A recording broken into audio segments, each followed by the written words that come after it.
حدیث پاک میں ارشاد فرمایا التائبو من الذنب کمن لا ذنب لہ، جس نے گناہوں سے توبہ کر لی وہ ایسا ہو گیا جیسے اس نے گناہ کیا ہی نہیں۔ اور قرآن میں اللہ تعالی ارشاد فرماتا ہے ان اللہ یحب التوابین، بے شک اللہ تعالی توبہ کرنے والوں کو محبوب رکھتا ہے۔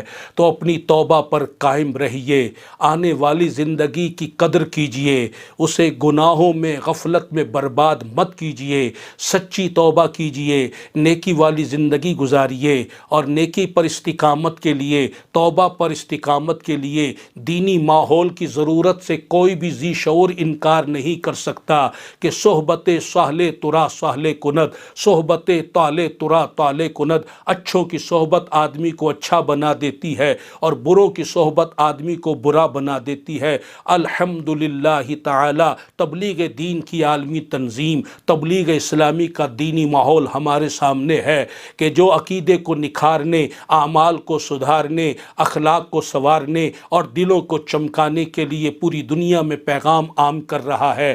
تو آئیے قدم بڑھائیے، تبلیغ دین کی عالمی تنظیم تبلیغ اسلامی کے ماحول میں شامل ہو جائیے۔ اس کا تبلیغی مقصد ہے ہم سب دین کی فکر کرنے والے، دین پر عمل کرنے والے اور دین اسلام کی تبلیغ کرنے والے اللہ تعالیٰ کے پسندیدہ بندے اور نبی پاک صلی اللہ علیہ وسلم کے سچے غلام بن جائیں۔ آپ بھی اس کے ماحول میں شامل ہو کر اس پیغام کو عام کیجئے، خود بھی نیک بنیے، دوسروں کو نیک بنانے کی کوشش کیجئے۔ اللہ تبارک و تعالی ہم سب کو توفیق رفیق مرحمت فرمائے، آمین، بجاہ خاتم النبیین صلی اللہ تعالی علیہ وآلہ وسلم۔